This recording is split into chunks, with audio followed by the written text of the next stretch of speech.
مہمان کا رزق ایک سچا واقعہ۔ بیان کیا جاتا ہے کہ کسی گاؤں میں ایک صاحب کا اپنی بیوی سے جھگڑا ہو گیا۔ ابھی جھگڑا ختم نہیں ہوا تھا کہ اسی اثناء میں ان کے گھر مہمان آ گیا۔ خاوند نے اسے اپنی بیٹھک میں بٹھا دیا اور بیوی سے کہا کہ فلاں رشتہ دار مہمان آیا ہے، اس کے لیے کھانا بنا لو۔ وہ غصے میں تھی، کہنے لگی نہ تمہارے لیے کھانا ہے نہ تمہارے مہمان کے لیے۔ وہ بڑا پریشان ہوا کہ لڑائی تو ہماری اپنی ہے، اگر رشتہ دار کو اس بات کا پتہ چل گیا تو خواہ مخواہ خاندان میں بات ہوگی اور خواری الگ سے ہوگی، لہٰذا خاموشی سے آ کر مہمان کے پاس چپ چاپ بیٹھ گیا۔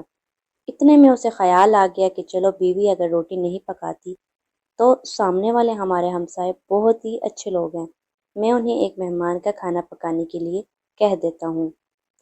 چنانچہ وہ ان کے پاس گیا اور کہنے لگا کہ میری بیوی کی طبیعت آج کچھ خراب ہے، لہٰذا آپ ہمارے مہمان کے لیے کھانے کا انتظام کر دیں۔ انہوں نے کہا ٹھیک ہے۔ وہ مطمئن ہو کر مہمان کے پاس آ کر بیٹھ گیا کہ مہمان کو کم از کم کھانا تو مل جائے گا، جس سے میری عزت بھی بچ جائے گی۔ تھوڑی دیر کے بعد مہمان نے کہا کہ ذرا ٹھنڈا پانی تو لا دیجیے۔ وہ اٹھا کہ گھڑے کا ٹھنڈا پانی لاتا ہوں۔ اندر گیا تو دیکھا کہ بیوی تو زاروں قطار رو رہی ہے۔ وہ بڑا حیران ہوا اور کہنے لگا کیا بات ہے؟ اس نے پہلے سے بھی زیادہ رونا شروع کر دیا۔ کہنے لگی بس مجھے معاف کر دیں۔ اس کے خاوند نے کہا کہ بتاؤ تو صحیح، آخر تمہارے رونے کی وجہ کیا ہے؟ تم ایسے کیوں رو رہی ہو؟ بیوی نے کہا کہ پہلے مجھے معاف کر دیں، پھر میں آپ کو اپنی بات سناؤں گی۔ خیر، اس نے کہہ دیا کہ جو لڑائی جھگڑا ہوا ہے میں نے وہ دل سے نکال دیا ہے اور تمہیں معاف کر دیا ہے۔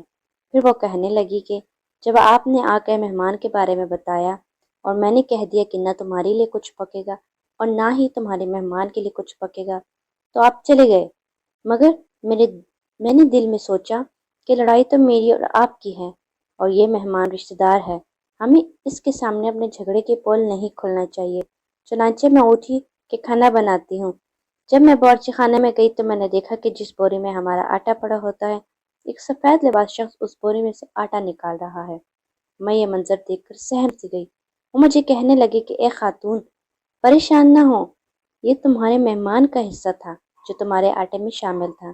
اب چونکہ یہ ہمسائے کے گھر میں پکنا ہے، اسی لیے وہی آٹا لینے کے لیے میں یہاں آیا ہوں۔ اس واقعے سے ثابت ہوتا ہے کہ مہمان بعد میں آتا ہے، جبکہ اللہ تعالیٰ اس کا رزق پہلے بھیج دیتا ہے۔